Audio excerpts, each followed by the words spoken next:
Hello everyone. जय सिया राम की, जय हनुमान जी महाराज की। महेंद्रपुर बालाजी से जुड़ी कुछ चमत्कारिक बातें।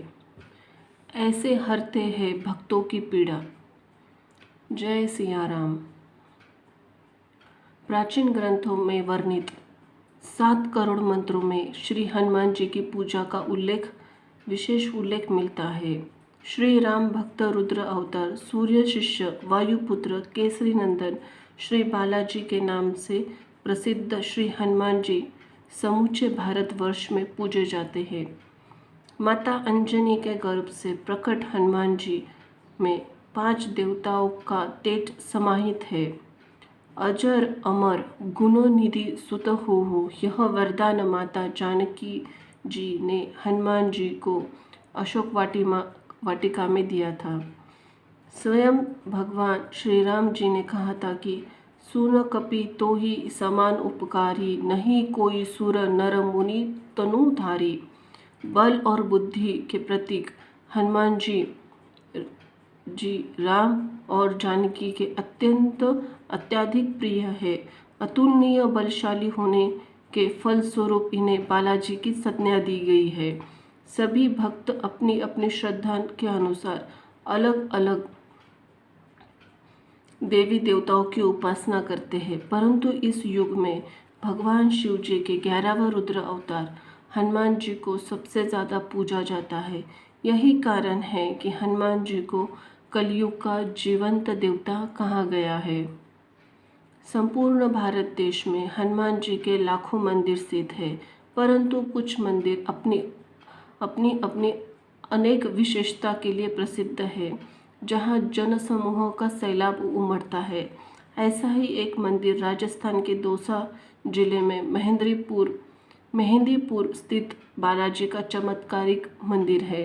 यह मंदिर 2 अति सुरम्य पहाड़ियों के बीच की घाटी में स्थित होने के कारण घाटा महेंद्रपुर भी कहलाता है। मंदिर के करीब 1000 साल पुराना है। इस मंदिर में स्थित बजरंगबली की बाल रूपी मूर्ति किसी कलाकार ने नहीं बनाई है, बल्कि यह स्वयंभू है।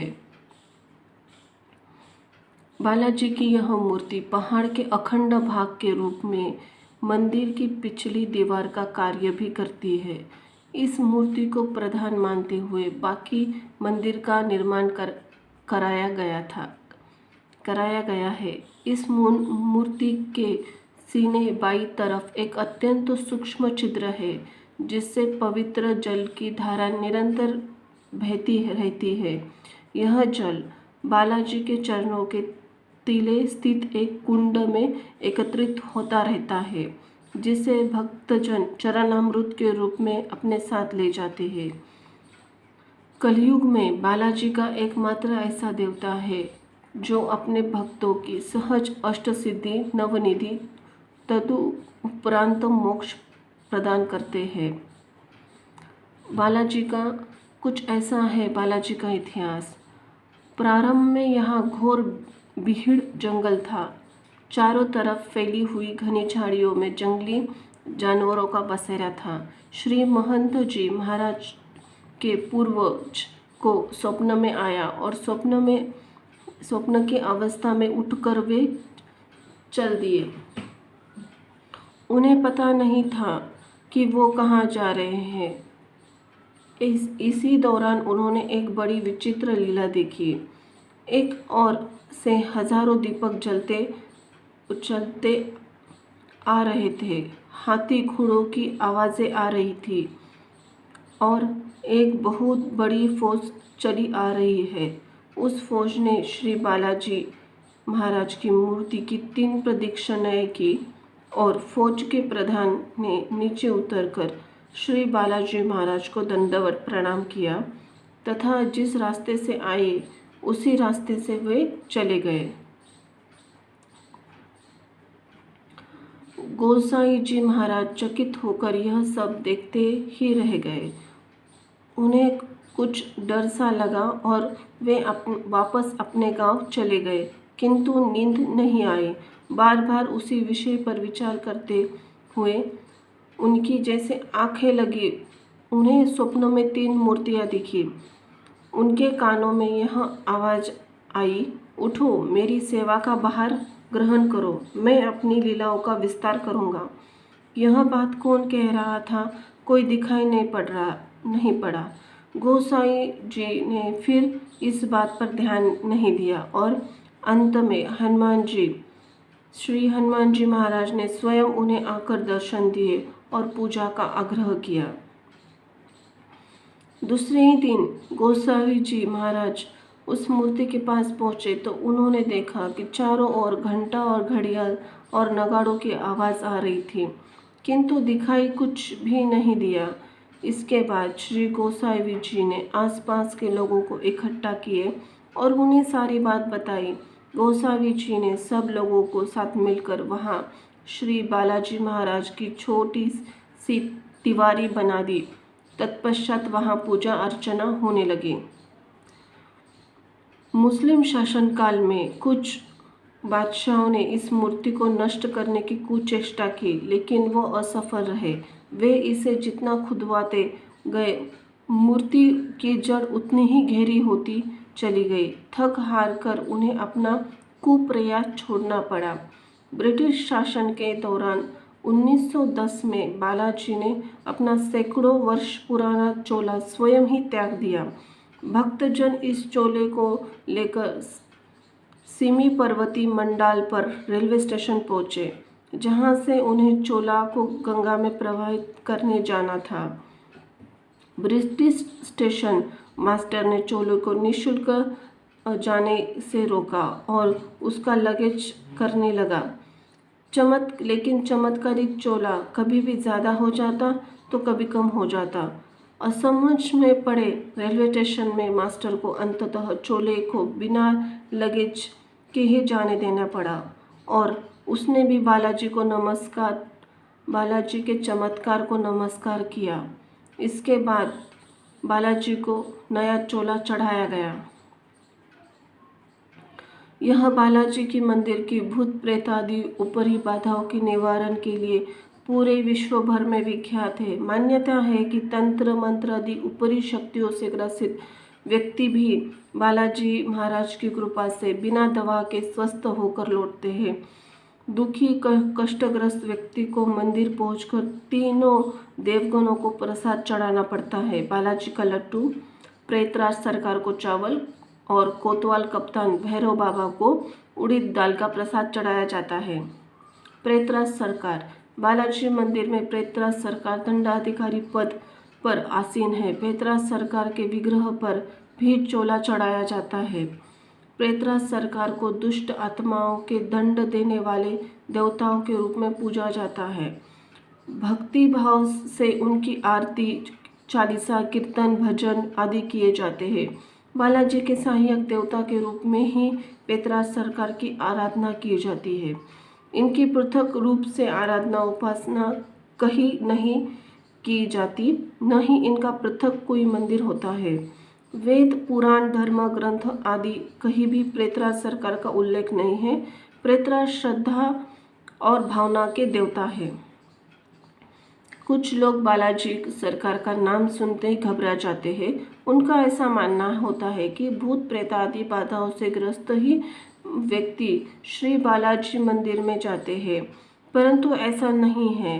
कोई भी भक्त जो बालाजी के प्रति भक्ति और भाव रखने वाला हो, वो इन तीनों देवताओं की आराधना कर सकता है। अनेक देश विदेश में से बालाजी के दरबार में प्रसाद चढ़ाने के लिए नियमित रूप से आते हैं। कोतवाल कप्तान श्री भैरव देव जी। कोतवाल कप्तान श्री भैरव देव भगवान शिव जी के अवतार है। भैरव पूर्ण रूपेण शंकरस्य परतत्मः मूढ़स्ते वे न जानति केवल शिवम मानयः। और उनकी तरह भक्तों की थोड़ी सी पूजा अर्चना से ही प्रसन्न हो जाते हैं। भैरव महाराज की चतुर्भुजी है। उनके हाथ में त्रिशूल, डमरू, खप्पर और तथा प्रजापति ब्रह्मा का 5वां कटा शीश रहता है। वे कमर में बांगर नहीं लाल वस्त्र धारण करते हैं। वे भस्म लपेटते हैं।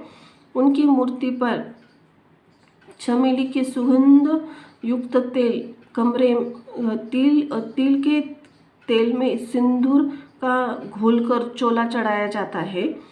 शास्त्रों और लोक कथाओं में भैरव देव के अनेक रूपों का वर्णन है, जिनमें से एक दर्जन रूप प्रामाणिक है। श्री बाल भैरव और श्री बटुक भैरव भैरव देव के बाल रूप है। भक्तजन प्राय भैरव देव के इन रूपों की आराधना करते हैं।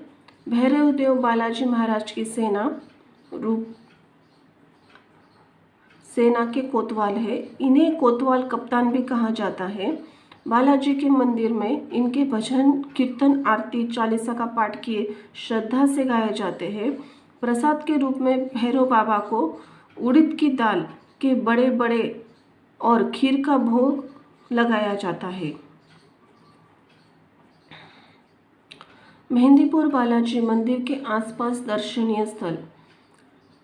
मंदिर के नज़दीक भी और मंदिर है जिनके भी लोग दर्शन के लिए आते हैं और पूछते हैं। इनके नज़दीक ही अंजनी माता का मंदिर, काली जी माता का मंदिर जो कि 3 पहाड़ पर स्थित है, पंचमुखी हनुमान जी का मंदिर और गणेश जी का मंदिर जो कि 7 पहाड़ पर स्थित है। मेहंदीपुर बालाजी का मंदिर एक महत्वपूर्ण स्थान है जिसका लोग दर्शन के लिए आते हैं।